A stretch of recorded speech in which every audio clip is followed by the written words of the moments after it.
Today, though, with generally improved living conditions, combined with modern medicine, sicklers are living longer and often to maturity. So the S gene is probably not diminishing greatly, although it will gradually become more dilute and spread through an increasingly racially mixed population. Sickle cell disease, however, remains incurable and affects about 75,000 people in the USA alone. Fortunately, the last 30 years or so have seen great advances in the way it is both treated and managed. The centre within the Children's Hospital of Philadelphia is one of 10 specialist units for sickle cell research and treatment in the United States. The centre cares for children with sickle cell disease from birth up to the age of 18, and they take a comprehensive approach to the care of their patients. This involves a multidisciplinary team to address both the medical and psychosocial problems that sicklers face. The only preventive treatment we have deals with the infection. We know now that children with sickle cell disease, when given penicillin twice a day, can actually be helped to prevent the occurrence of pneumococcal infections. These pneumococcal infections are the leading cause of death, especially in the first 3 years of life. So that's one of the main treatments that we have in the young children.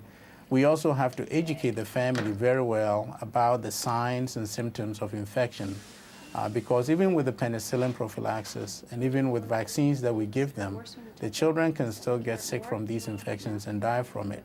And one of the more important things that families can do is to understand this risk and to rush children who show signs of infection to the hospital so they can be treated.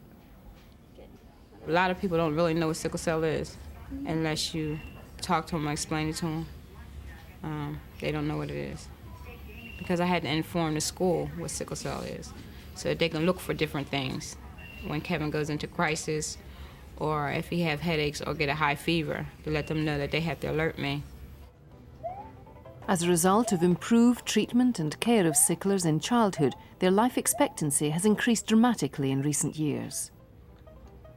Push. Okay, now do this side again.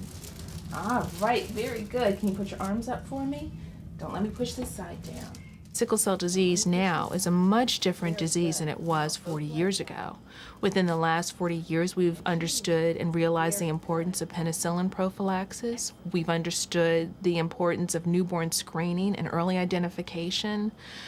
Changes in surgical techniques have taken us into a new era, whereas life expectancy 40 years ago was in the 20 to 30 age range, and now we're in the 40 age range. And I think that in the next 10 years, we'll realize that we're almost at the equivalent of a life expectancy for the average African American. See that little pustule on his tonsil over here on the left? Yes. Okay, that easily could just be a virus.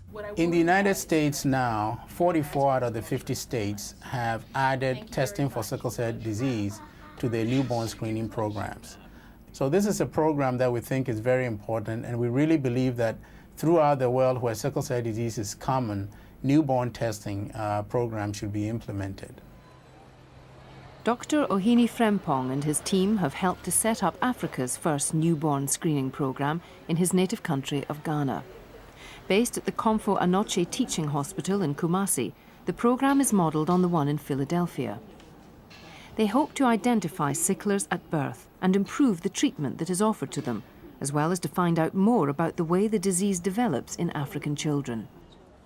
The idea was to pick them up very early.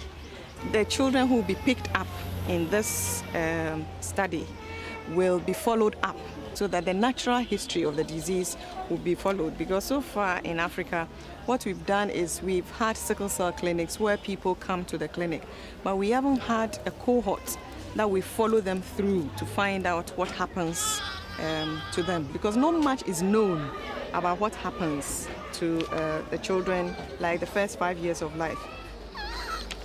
We do screening both for newborn babies and then for babies at the World Baby Clinic, because in Kumasi, about 60% of the babies are delivered by a trained health worker. The others are not. So these people are picked up at the World Baby Clinic. And what we do is a heel prick, and we impregnate it onto the blood onto filter paper. and send it for examination. So it's really quite simple. The blood samples are sent to labs at the Noguchi Institute in Accra for analysis. Hemoglobin is extracted from the dried blood on the filter paper and then analysed using a technique called electrophoresis. An electric current is passed through the samples, which makes the hemoglobin travel across a gel. The different types of hemoglobin travel different distances and can be compared against a control and identified. We have screened about 27,000 babies, and we've had more than 500 with sickle cell disease. So we've found out that about 2% have sickle cell disease. Babies who are diagnosed as having sickle cell disease are enrolled in the clinic at the Komfo Anokye Hospital, where they're put on to penicillin prophylaxis and have their general health and development regularly monitored.